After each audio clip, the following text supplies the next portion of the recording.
This channel's meant for any sort of car stuff I want to talk about, so it's not always working on cars, but I'll also show you things I find interesting regarding cars, and in this video it's the latter. These days people say print media is dead. Of course it still exists, but it's not exactly something I'd call a growing industry.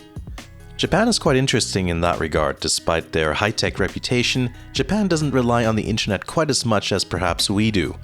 And that means print media still has a lot of relevance. And of course that applies to car-related things too. Car brochures in Japan are notoriously well arranged with detailed breakdowns of trim levels, options, and accessories. Our stuff just isn't as good, and just, having a quick flip through each makes the difference clear as day. I've got a 2016 Scion FRS and I figured I'd take a look and see if I could get a hold of a JDM GT86 brochure. It would be nice to have some 86 BRZ paraphernalia, I thought. As luck would have it, I found one at a decent price and of the exact year of my car. Little did I know that this exact brochure had a little bit of history attached to it itself.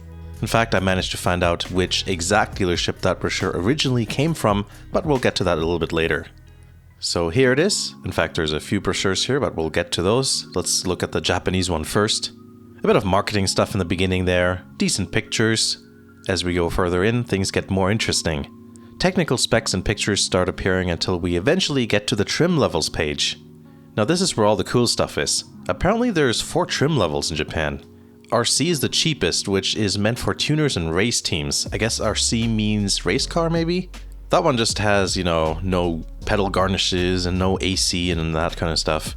G is the real consumer level base model, and then GT and GT Limited are the upper spec models. The next page has a really nice breakdown of what each trim has and doesn't have.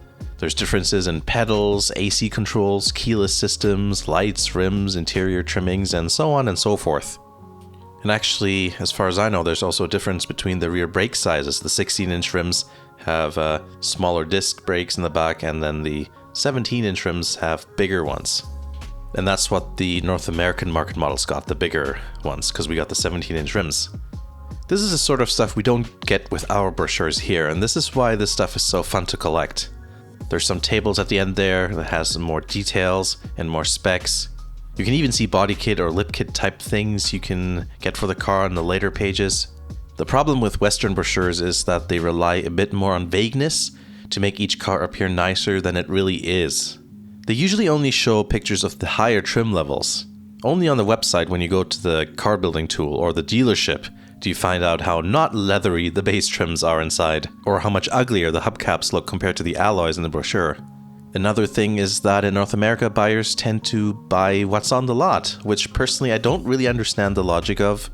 In Japan, they pick exactly what they want and then order that, which is obviously very reflective in their brochures. They want to see exactly what each trim has, and then they'll pick what they want / can afford.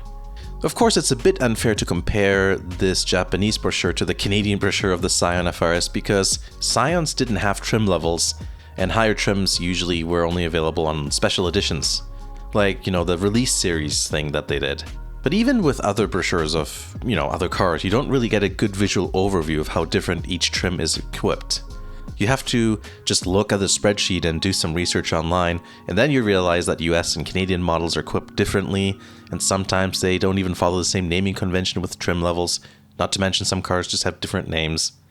But yeah, in Japan that's not really a problem, and despite not being able to read Japanese, this JDM Toyota 86 brochure tells me more with its limited use of English and abundance of pictures than anything I've seen here. Whether it may be a recent 2020 Hyundai Tucson brochure or one of a 1987 VW Fox. As usual when it comes to things from Japan, there's always a surprise mixed in here and there.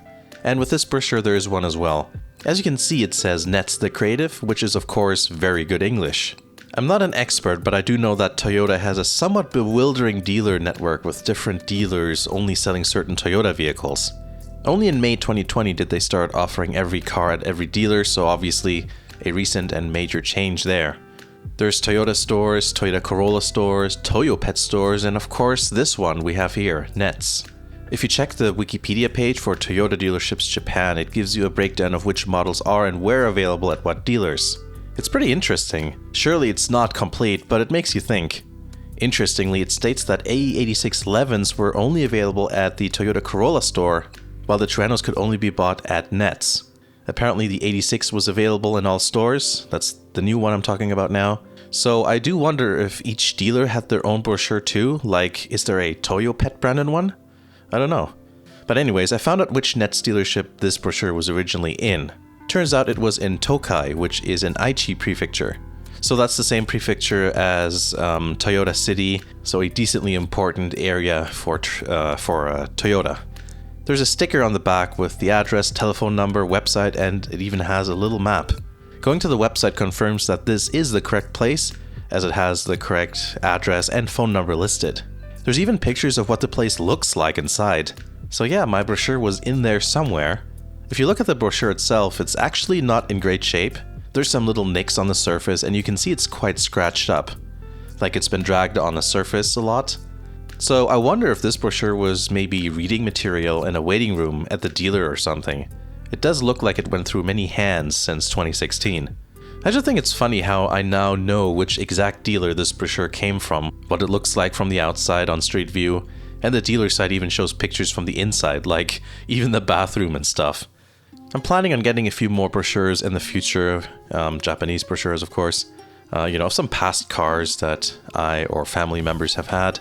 One tip is to use something like Google Lens, which can recognize text and translate it. You can put it on your phone.